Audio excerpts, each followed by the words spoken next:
Hey guys, James here from HACK-ATHON, and as promised, I'm going to go ahead and start a series on web penetration testing for bug bounty hunters, and this would come really handy for you guys.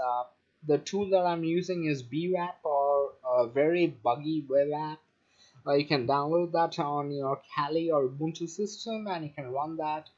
And I would be showing you 5 ways to go ahead and compromise this particular module. And today we're gonna go and cover OS command injection. Now, which are the viable targets for OS command injections? Now, as you can see, like, it has gone ahead and given me DNS lookup. Now, why has it given me DNS lookup? The reason being, the DNS lookup, like any website that caters to DNS lookup or IP lookup or anything that relates to any command related, like OS command related modules, it will go ahead and either fire up who is, or either a Perl program to go ahead and give you a snipped output. For example, the nsa.gov has gone ahead and given me this particular IP address. So what it has done in the background is it has gone ahead and executed a whois nsa.gov, and it has gone ahead and given me a snipped output here with the IP address, and it's under Akamai, I guess. Yeah. So how we can go ahead and exploit it? I'll go ahead and show you a few ways to exploit this. So as I've told you, like, it's going ahead and executing the commands, like OS commands. So if you go to any website that caters to DNS lookups or IP lookups or anything related to that, you would be going ahead and finding out that it's running a Linux system. Chances are it is running a Linux system. Now, you can do a what web to go and figure out what system it's running. Like on verbose mode, it'll go and give you the server and the system that it's on, and that'll go and give you the pretty much the good idea how to craft your payload. Let me just go ahead and set this to low here. Yeah, it's set to low. Because this web app has got a few limitations, because it can go ahead and allow certain exploits on low, but will not go and allow them on medium or high.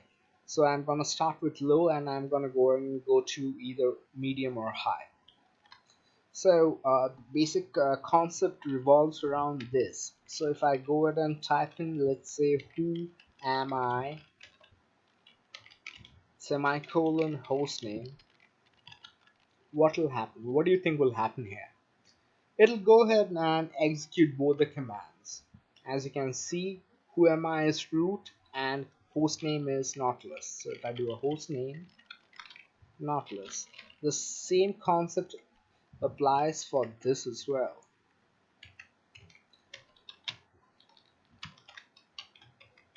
There you go. So this is called a delimiter, and this is called the appender. I prefer the delimiter. So if I go ahead and do hostname here, you see Nautilus coming up. Now if I go ahead and do a who am I, it'll go ahead and give me the user agent, or rather the user of the website, like the web app. That's www-data. So that's the who am I in this particular case, the worker process. The worker process is www-data. Now let's go ahead and get a reverse shell out of this. Now I would be going and showing you 2 ways to get a reverse shell. Alright, first of all, I would be using netcat and the IP address. So this is the command here.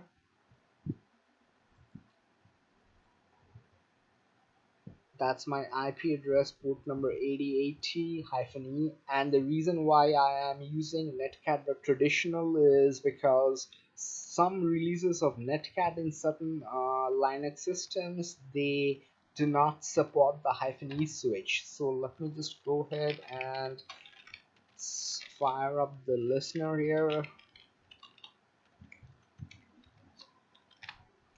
So if I go ahead and do a lookup here, I should be connected. Host name Nautilus. Who am I? www data cd slash pwd, right, cd slash pwd ls. Excellent. Right, now just in case if there is a WAF, then the IP address will go down the drain. Alright, it will go ahead. The WAF has got, if it's set on paranoia level 2 or paranoia level 3, or rather if it's set on paranoia level 3, most of the WAFs, when they're set on paranoia level 3, they will filter any kind of data that has an IP address and system commands. So to bypass that, I would be going ahead and using bash globs. So you are probably thinking, what are bash globs? So let me just go and show you something. Let's say if I do a question mark slash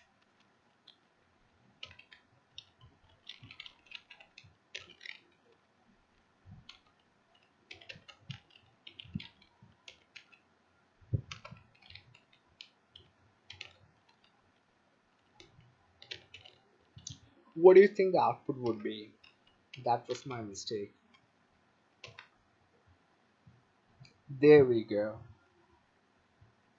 I've got my password file. This is called bash globbing. This is not really known to a lot of people, but it is going ahead and using bash globs to go ahead and execute a system command. So if I go ahead and input this here, and if I hit enter, and I have my password here, password file here.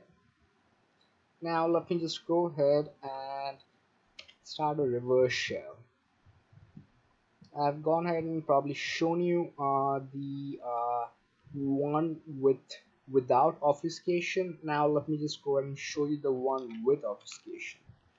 Right, so if I go ahead and do this, let me make you first understand what this is.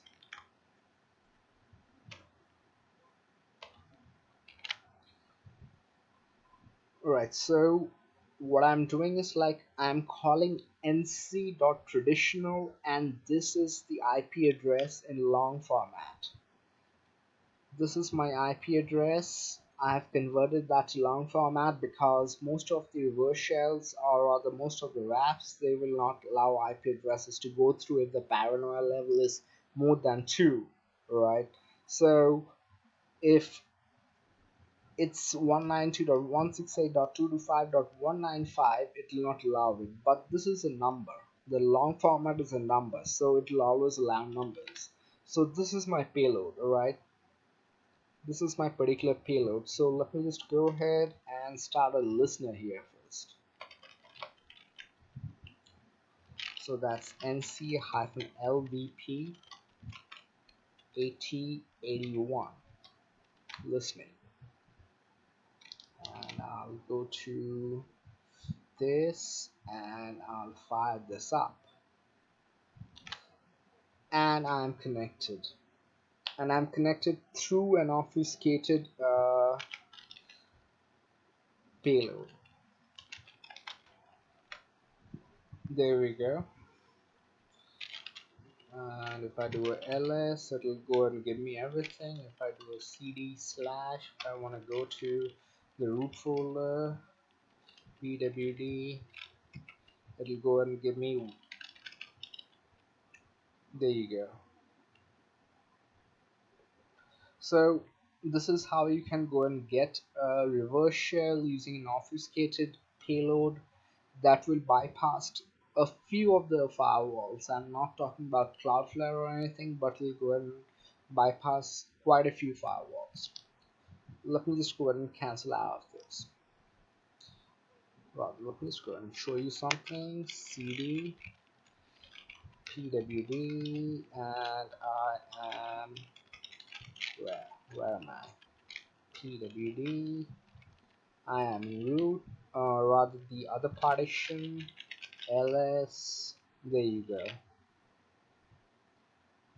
I am in my root partition at this point of time. The other one. Alright, let me just cancel out this. Now let me go ahead and set this to medium. Now this is where Commix comes in. Now what is Commix? Commix is a pseudo shell emulator. What it does is like it'll go ahead and loop the requests coming from burp. So I'd be using burp actually, and it will go ahead and give us a pseudo shell. Now let me go ahead and show you what I'm talking about. That would be much more easier. So what I've done is like I've gone ahead and set my burp to bind on port number 8080, and my IP address would be the local host. And as you saw on Firefox, I've gone ahead and used a manual proxy. I'll hit OK here. I'll go here and I'll turn on intercept, and I'll go to this particular, and it's set on medium at this point of time. So if I do a lookup right now, it will go ahead and ask me to forward something. Right, this is the one that I'm talking about. Do not forward it. If you forward it, it'll be gone. Alright, do not forward. So I was trying this out previously. So if I just do a Commix here,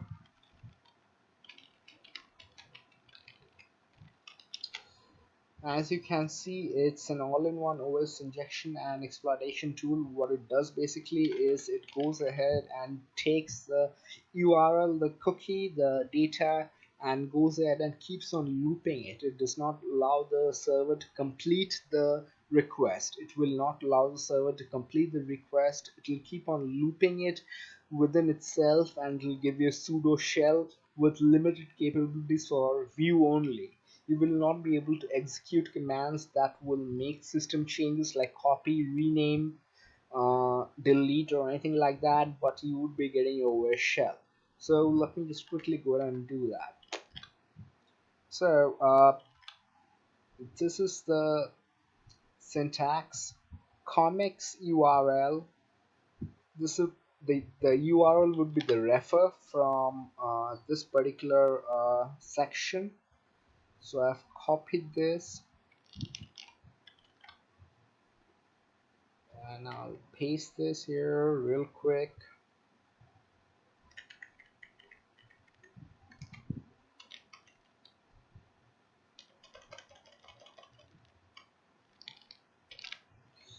Then I'll go ahead and copy the URL, and I'm set on medium right now, because on medium the delimiters does not work. So if I want to go ahead and fire up two commands at the same time, it will not work for me.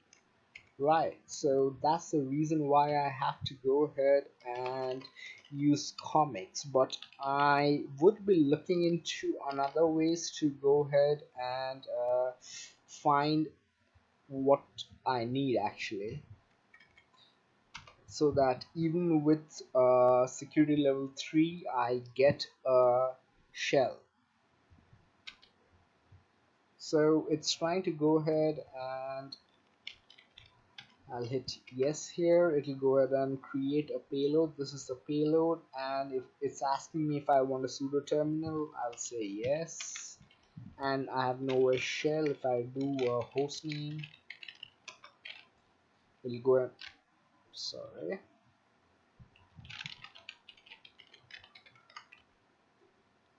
www data. host name.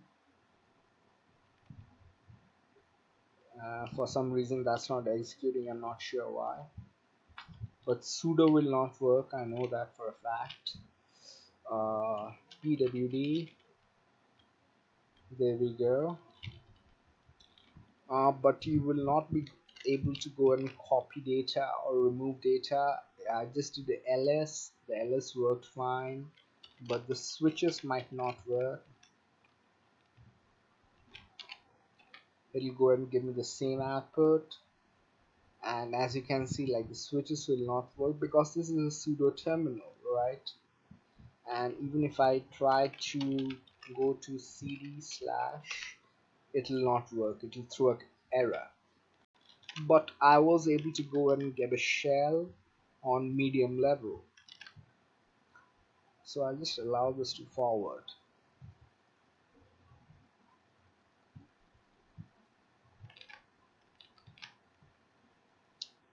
And if I do an ifconfig, just do an ifconfig here, it'll go ahead and give me the like the ifconfig data, because it will not allow anything that has to go ahead and write anything to the disk. All right, that's the concept. Do not go, it's a pseudo terminal, so it will not write anything to the disk, it will read from the disk. So whatever commands are there that will read from the disk or the runtime RAM, it will go ahead and execute that. But if you have to make any changes, like if you have to write to the disk, or if you have to write to the RAM or the runtime, it will not allow that. So I'll hit cancel here once again, I'll do a clear, and I would go ahead and set this to high.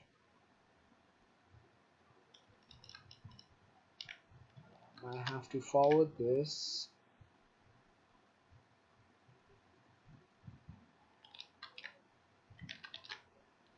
So it's currently on high right now, and I would be going ahead and doing a lookup. It's on high, and I would be going ahead and doing a lookup here. Keep in mind that the ampersand or the semicolon trick will not work in this particular scenario because of the limitations of the sanitizers. The sanitizers will stop it. That's why we have to use Commix. So once again, let's go ahead and do this thing real quick. Now the target websites for this would be the ones that cater to either DNS lookup, or let's say IP lookups, anything that has to do with the system calls, like the system commands. Like if you come across any website that goes ahead and does a system command lookup, you can use this particular one, these particular techniques, like in case if they are not secure enough, like if they are not sanitized enough, chances are that the way I showed you to get a reverse shell using the obfuscated payload, that just might work out, that just might work out. So let me just do this, and I'll hit enter here, and I'll do a yes, and I'll do a yes here, and I've got a shell. Let's see, hostname works. Ideally hostname should work, I'm not sure why it's not working. I'll do an ls here, I've got this. These are like the commands, like you can go ahead and do a reverse bind to go ahead and reverse TCP rather, and you can go ahead and do a TCP bind as well, and you can go and get a lot of options. So if I do ifconfig,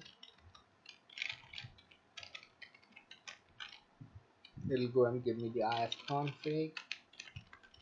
shell, and there you go. I'm able to go ahead and see what there is, but will not allow me to go ahead and write anything on the disk or the RAM. On the runtime, it will just perform read commands, like the commands that will read data from either the disk or from runtime will go ahead and do that. Well, that's pretty much it for this particular tutorial. I'll cover a tutorial on burp, a complete tutorial on burp usage later on. But currently I've gone and shown you 5 ways to exploit OS command injections and to get a netcat, including one which is obfuscated using bash globs. And that's very important to go ahead and bypass firewalls. Like you will be able to bypass very quite a few number of firewalls using bash globs, because the blacklist does not contain those those symbols, because they use either slash, question mark, and numbers, and they are all allowed. Like if you have a PHP query, there would be a question mark there. The slash is by default included in every URL query, so the firewall would go ahead and allow those particular symbols, but it might block certain symbols, like let's say certain commands which we have obfuscated using bash globs to bypass the firewalls. I would be setting up a firewall later on, like probably security firewall, and I'll go and give you a live demo on that, so stay tuned for that. But I do hope that this particular tutorial was helpful in making you understand how you can go ahead and perform OS command injections on live website for bug bounty hunting. Best of luck with that. This was James once again from HACK-ATHON, and do subscribe to my channel and hit the bell notification icon to stay updated on my latest uploads, and follow me on Facebook or Twitter, or leave a comment on the comment section if you have any questions. Have a good day, evening, or night wherever you are. God bless now. Take care. Bye bye.